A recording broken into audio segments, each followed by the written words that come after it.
உலகமெங்கும் ரசித்துக் கொண்டிருக்கின்ற கலைஞர் தொலைக்காட்சி நேயர்களாகிய உங்கள் அத்துணை பேருக்கும் இனிய சுதந்திர தின நல்வாழ்த்துக்களை மகிழ்ச்சியோடு தெரிவித்துக் கொள்கிறேன். நடுவர் அவர்களே, ரொம்ப அருமையான தலைப்பு.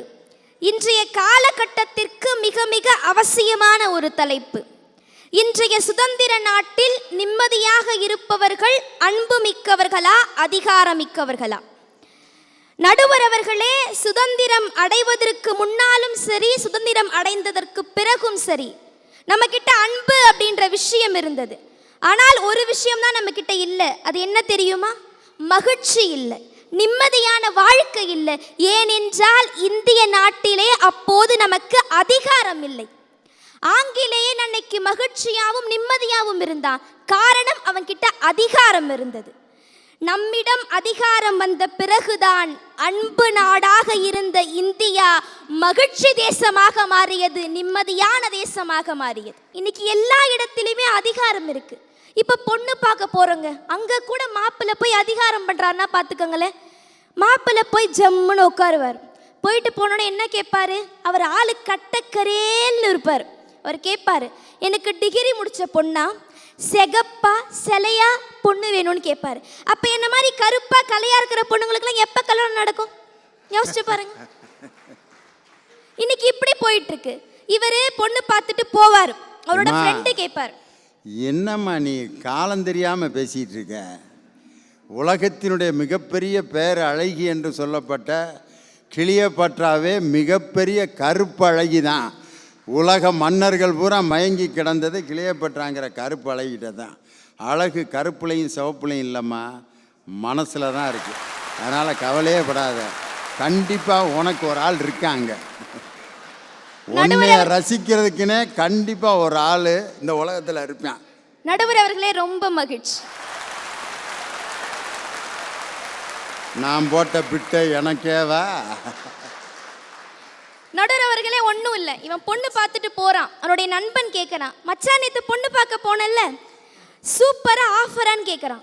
என்னடா சூப்பர் ஆஃபர் என்று எனக்கு ஒன்றுமே புரியல. நீ பார்க்க போனல்ல பொண்ணு, அது செகப்பா சிலையா இருந்தால் அது சூப்பர், அந்த பொண்ணுக்கு கருப்பா கலையா ஒரு தங்கச்சி இருந்தால் அதுதான் உனக்கு ஆஃபர் அப்படின்றாங்கய்யா. இன்னைக்கு அதிகாரம் இப்படி போயிடுச்சு. சரி, இப்படி தான் இருக்கே. குடும்பத்துக்குள்ளே வந்துட்டா குடும்பத் தலைவர் பண்ணுற அதிகாரம் மாதிரி யாருமே பண்ண முடியாது. சொல்லுவாரு பாருங்க, ஏய் துண்டு எடுத்துட்டு வாடி, ஏய் காஃபி எடுத்துட்டு வாடி, ஏய் லஞ்ச் பாக்ஸ் எடுத்துட்டு வாடி, டீன்னு போட்டு கூப்பிடுறீங்களே, என்னைக்காச்சும் மனைவி இந்தாடா காஃபின்னு கொடுத்தா நீங்க வாங்குவீங்களா? அம்மா, எங்க அதிகாரம் பூரா வீட்டுக்குள்ள மட்டும்தாம்மா, வெளியில் ஒன்றும் பண்ண முடியாது. அதனால் வெளியில் ஒன்றும் பண்ண முடியாததை பூரா வீட்டில் வந்து தான் அப்படி அப்படின்னு இருக்கிறோம். இதெல்லாம் பார்த்து நாங்கள் பெரிய அதிகாரம் மிக்கவர்கள் நினச்சிடாய். இன்னைக்கு நான் அன்பு தேவையில்லைன்னு சொல்லலை. இன்னைக்கு அரசியல்வாதிகளிலிருந்து ஆன்மீகவாதிகளுக்கும் அன்பு தேவை. ஆனால் அன்பை வச்சுட்டு என்ன பண்ண முடியும் சொல்லுங்க பார்க்கலாம்? ஒருத்தர் 2 நாள் வீட்டுக்கு கூப்பிட்டு 2 வேளை வயிறாறு சாப்பாடு போட முடியும். ஒரு குழந்தைக்கு பிஸ்கெட் பாக்கெட் வாங்க முடியும். மிஞ்சி போனால் கபாலி படத்துக்கு 2 டிக்கெட் வாங்கி கொடுக்க முடியும். அவ்வளோதான் பண்ண முடியும் அன்பு இருந்தா. ஆனால் அதிகாரம் இருந்தால் மட்டும்தான் நிம்மதியான வாழ்க்கையும் சந்தோஷமும் இருக்கும் நடுவர் அவர்களே. ஏன்னா அதிகாரம் அப்படின்றது பொறுப்பை எடுத்துக்கொள்ளுகின்ற ஒரு மனநிலை தான். சிக்மண்ட் ஃப்ராய்ட் தியரி அப்படின்னு ஒன்று இருக்குது. அதில் என்ன சொல்ல வராங்க அப்படின்னா, உளவியல் சார்ந்த ஒரு பொறுப்பை கை கொண்டு இருப்பவர்கள் தான் இயல்பாகவே மகிழ்ச்சியாக இருக்கிறார்கள் அப்படின்னு சொல்கிறாங்க. அப்போது அதிகாரம் இருக்கிறவங்க தான் நிம்மதியான வாழ்க்கையும் மகிழ்ச்சியான வாழ்க்கையும் அனுபவித்துக் கொண்டிருக்கிறார்கள். சாதிகள் இல்லை, வேற்றுமை இல்லை என்பதற்காகத்தான் நமது முத்தமிழ் அறிஞர் டாக்டர் கலைஞர் அவர்கள் சமத்துவபுரத்தை கொண்டு வந்தார்கள்.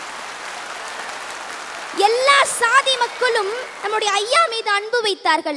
ஐயர், தலித், வன்னியர் எல்லா சாதி மக்களும் ஐயா மீது அன்பு வைத்தார்கள். ஐயாவும் அவர் மீது அன்பு வைத்தார். ஆனால் அன்பு மட்டும் வைத்திருந்தால் சமத்துவபுரம் உருவாகி இருக்குமா? ஐயா அதிகாரத்தை பயன்படுத்தி சமத்துவபுரத்தை நடைமுறைப்படுத்தியாததால் இன்றைக்கு சாதிகள் இல்லை.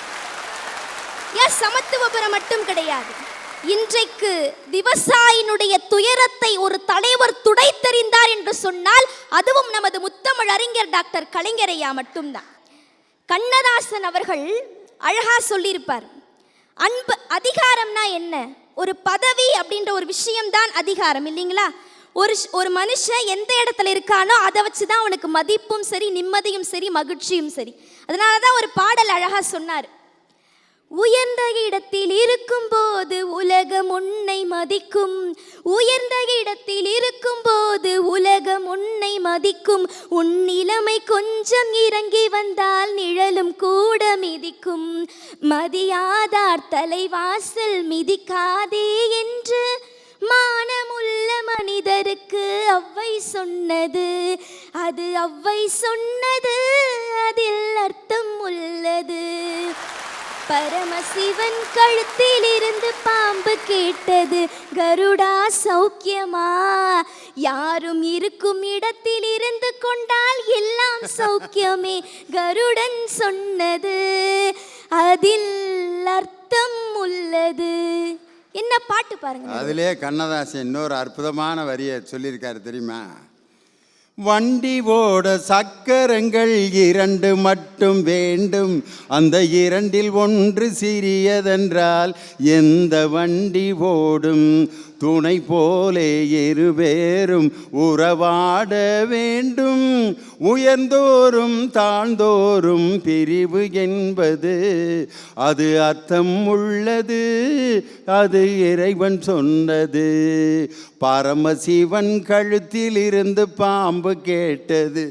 இதை ஒரு நடிகர் பாடுறத விட நானே வந்து படத்தில் பாடுவேன்னு சொல்லி கண்ணதாசன் பிடிவாதம் பண்ணி கண்ணதாசனே மேடையில் தோன்றிய பாடிய பாடல் பரமசிவன் கழுத்திலிருந்து பாம்பு கேட்டது.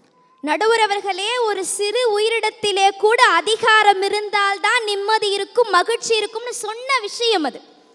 நடுவர் அவர்களே, ஒன்றும் இல்லை, இன்னைக்கு வாழ்க்கை அப்படின்றது நிரந்தரம் கிடையாது. ஏன் தெரியுங்களா?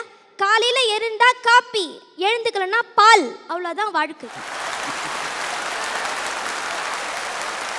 என்னம்மா ஒரு பிறப்பையும் இறப்பையும் 2 பானத்தில் முடிச்சிட்டியா நீ?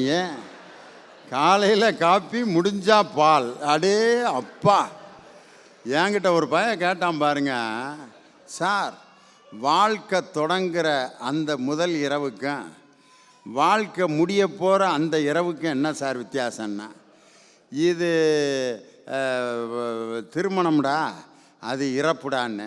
கிடையாது சார், இது கூட தெரியாமல் நீங்கள் எப்படி சார் உலகம் முழுதும் போனீங்கன்னா என்னடான்னு கேட்டான். அவன் சொல்கிறேன், அந்த முதல்ல நம்ம திருமணம் முடிக்கிறப்ப பாருங்கள் சார், பூவு கீழே இருக்கும் சார், நம்ம மேலே இருப்போம் சார், அந்த கடைசி இரவில் நம்ம கீழே இருப்போம் சார், பூவு மேலே இருக்கும் சார். இந்த தத்துவத்தை உலகத்தில் யாராவது கண்டுபிடிக்க முடியுமா ஐயா? அசந்துட்டேன் நான். எந்த அறிஞனும் கண்டுபிடிக்க முடியாத எப்புட்றா நீ கண்டுபிடிச்ச அப்படின்னு. அதிகாரம் இருக்கிற இடத்திலே தான் நிம்மதி இருக்கும், மகிழ்ச்சி இருக்கும்.